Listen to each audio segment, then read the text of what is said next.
Bismillahirrahmanirrahim. Assalamualaikum warahmatullahi wabarakatuh.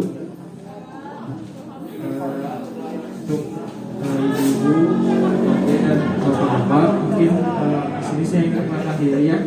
Perkenalkan, nama saya Dr. Muradani yang sedang berada di Puskesmas Curug hari ini. Sebelumnya di sini saya akan sedikit memberikan edukasi atau memberikan informasi mengenai tentang diare ya, ibu-ibu bapak-bapak. Jadi sebenarnya diare itu apa sih? Diare itu merupakan keadaan di mana seseorang mengalami buang air besar dengan konsistensinya itu dia cair gitu. Konsistensinya cair lebih dari 3 kali dalam 24 jam gitu. Jadi kalau misalkan buang air besar dengan konsentrasinya mencet dan atau cair lebih dari 24 jam itu dinamakan diare gitu. Nah, diare ini kalau misalkan dia lebih dari 2 minggu itu dia udah kronis maksudnya, dan kalau misalkan kurang dari 2 minggu itu dia masih akut. Nah, diare ini etiologinya itu atau penyebabnya itu bisa karena virus, bisa karena bakteri,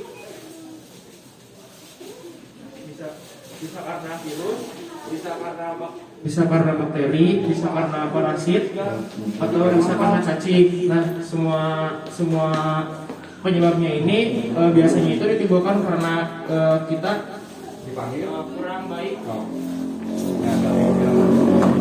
karena kurang baiknya menjaga kesehatan tangan atau kebersihan tangan, kemudian dari cara makan kita, dari terus jadi kapan kita harus mengetahui kalau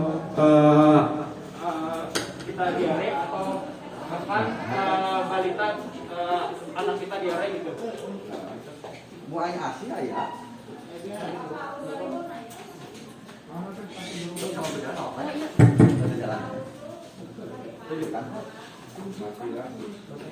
Jadi yang pertama, terus yang paling berbahaya ketika anak atau kita sendiri yang mengalami diare, tapi justru yang lebih berbahaya itu ketika anak kita yang dalam kondisi masih balita mengalami diare.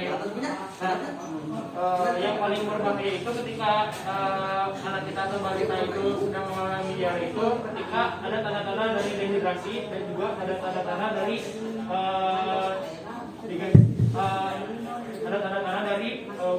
konsistensi dari feses atau buang air besarnya itu ada darahnya gitu.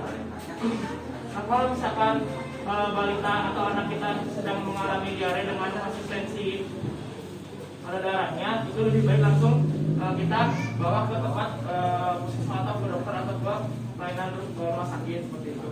Nah, apabila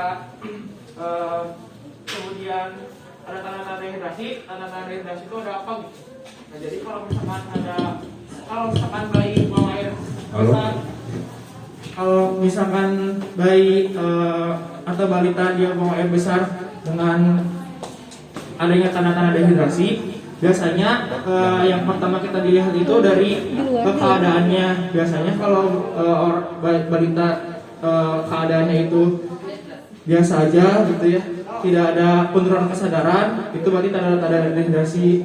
Kalau misalkan ada tanda-tanda dehidrasi itu dilihat biasanya matanya ada cekung, matanya sedikit cekung, terus kemudian ada rasa haus. Kalau misalkan kita berikan stimulus, berikan langsung minum itu biasanya balitanya itu langsung merasa haus. Kemudian dilihat juga biasanya ada yang namanya itu turgor, istilahnya itu ketika kita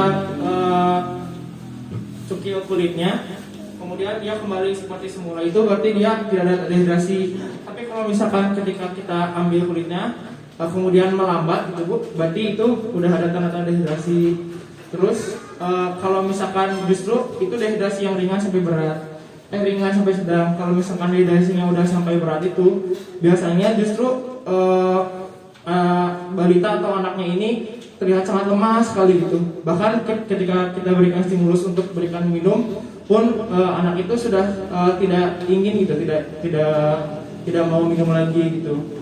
Nah, jika balita atau anak ini sudah sampai ke tanda-tanda dehidrasi, perlu kita langsung rujuk atau kita bawa ke pelayanan kesehatan seperti puskesmas, dokter ataupun rumah sakit. Nah, apa saja yang harus kita lakukan jika anak kita atau balita mengalami diare dengan ada tanda-tanda dehidrasi? Yang pertama itu jika masih diberikan ASI, tetap lakukan pemberian ASI. Jadi jangan sampai stop pemberian ASI-nya. Kemudian apabila sudah ada makanan pendamping ASI, berikan juga makanan pendamping ASI-nya. Kemudian tujuannya untuk apa? Agar pemberian nutrisinya itu tetap berlanjut dan tidak adanya penurunan berat badan dari si anaknya. Kemudian yang kedua itu berikan oralit. Nah, berikan oralit ini untuk mencegah dehidrasinya. Karena kan ketika seorang diare itu cairan dalam tubuh anak itu banyak keluarnya. Ketika banyak keluar, kebutuhan cairan itu harus tergantikan dengan apa? Dengan diberikan oralit. Nah, kemudian oralitnya ini bisa di apotek bisa dibeli gitu Pak Bu. Mudah sekali pembuatnya juga, hanya 200 ml air diberikan oralit, diaduk terus bisa diberikan. Nah, ketentuan untuk dosisnya itu sendiri biasanya untuk anak yang di bawah 1 tahun itu 5-100 ml, kalau anak di atas 1 tahun itu 100-200 ml. Dan diberikannya itu ketika setiap anak setelah buang air besar itu diberikan lagi oralitnya. Jadi setiap anak buang air besar diberikan lagi oralitnya. Kemudian setelah pemberian oralit juga bisa juga diberikan dengan penggantian misalkan cairan yang di rumah seperti kayak air sop atau penggantian cairan-cairan yang lainnya gitu. Kemudian yang selanjutnya itu bisa diberikan zinc, namanya itu. Zinc ini, tujuan pemberian zinc ini dia diberikan selama 10 hari berturut-turut. Tujuannya itu untuk mengurangi lama dan beratnya diare dan mencegah terjadinya kejadian berulang diare gitu. Dan untuk mengembalikan nafsu makan ke si anaknya. Terus untuk pasien atau anak yang tidak mengalami adanya perdarahan, itu tidak perlu kita berikan antibiotik sendiri gitu. Kecuali kalau anaknya atau balitanya ini adanya diare dengan adanya perdarahan atau ada darahnya gitu ya, perlu diberikan antibiotik. Nah, antibiotik itu juga bukan kita gitu yang harus memberikannya, tapi lebih baik dengan arahan anjuran dokter gitu, seperti apa antibiotiknya. Dan segera kembali ke puskesmas jika pasien atau balitanya ini ada demam, kemudian tadi feses-nya itu berdarah, kemudian sampai muntah-muntah berulang, makan atau minumnya sedikit dan sangat haus, dan semakin sering sebelum keadaan membaik dalam 3 hari. Mungkin itu Pak Bu dari saya. Terima kasih atas waktunya. Assalamualaikum warahmatullahi wabarakatuh. Posternya Pak, ini teh hipertensi atau tekanan darah tinggi teh. Jadi dilihatnya itu dari kadar sistolik sama diastolik yang kalau misalkan lebih dari 140 sistoliknya dan diastoliknya lebih dari 90 itu udah dikatakan hipertensi gitu. Nah, tadi kan Bapak di 140-an ya Pak ya, berarti udah masuk ke kategori sudah masuk hipertensi gitu ya Pak. Ya, tinggi. Nah, faktor yang menyebabkan terjadinya hipertensi atau tekanan darah tinggi teh yang ini Pak. Nah, jadi ada risiko yang tidak dapat dimodifikasi sama risiko yang dapat dimodifikasi. Kalau yang tidak dapat dimodifikasi dari umur, misalkan Bapak sekarang usianya udah berapa? 63 nggak Pak? Kayak seperti umur. Kalau biasanya umur yang sudah ibaratnya apa? Sudah berumur gitu ya Pak ya. Nah, itu salah satu faktornya.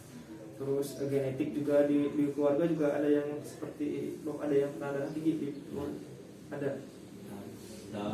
Dulu mah enggak punya sekarang.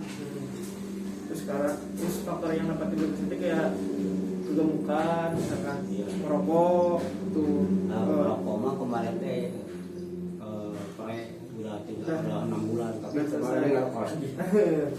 Bisa jadi gara-gara itu Pak, Iya. makanya tekanannya dinaik lagi, tekanan darahnya. Tapi sekarang mah diatur Diatur. nggak seperti Hmm. dulu. Ya. Terus aktivitas fisiknya kurang, Iya. terus konsumsi garam yang berlebih, Iya. dislipidemia, konsumsi alkohol berlebih sama psikososial dan stres. Nah tadi ke Bapak katanya kolesterolnya tinggi ya. Ya. Nah itu namanya teh dislipidemia. Jadi kalau misalkan kolesterolnya tinggi, jadi faktor resiko buat hipertensi gitu Pak. Nah, kalau buat apa? Mengurangi. Jadi nggak boleh teh kalau makan asin nggak boleh. Kalau misalkan makan makanan yang Yang tinggi asin-asin. garam, dikurangin garamnya Iya. itu Pak, jangan banyak-banyak. Terus kayak kuning telur. Iya. Nah kuning telur teh itu teh justru kolesterolnya tinggi Pak. Oh. Kalau mau mah Nah, saya dimakan. mau makan lauk asin. Nah, sekarang mah enggak. Iya. Jadi dikurangin kuning Iya, telur, terus hati ayam, Iya. ayam, mentega, terus keju. Kalau keju mah apalagi ya. Yang lemak-lemak Iya, itu. yang lemak-lemak, udang, kerang. Nah itu Iya. dikurang-kurangin. Ya. Soalnya nanti kalau misalkan terus-terusan Udang mah itu enggak. nanti kolesterolnya tinggi. Udah mah enggak gitu jadi ya enggak ada enggak Nah, bagus Bapak tadi Iya, iya. sering dicek gitu. Iya. Apa? seminggu 2 kali, 2 minggu sekali. Kadang-kadang seminggu sekali ke sini. Buat mencegah tidak terjadinya gitu ya Pak, ada namanya cerdik. Cerdik ini. Iya, iya. Artinya cek kesehatannya secara rutin, terus menyehatkan asap rokok ya katanya. Jadi kalau bisa mah diperhatiin lah Pak, jangan sampai Iya, iya. dijadwal sekali-kali gitu ya. Iya, iya. Terus rajin aktivitas fisik tuh, olahraga sedikit-sedikit gitu.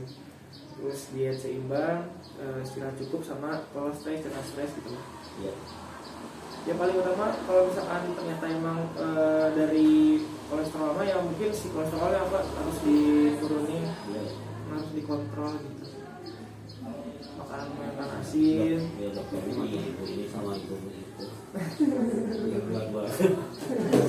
Nah, mudah-mudahan sekarang Sekarang ada dikasih ketahuan, pengetahuan itu. ya.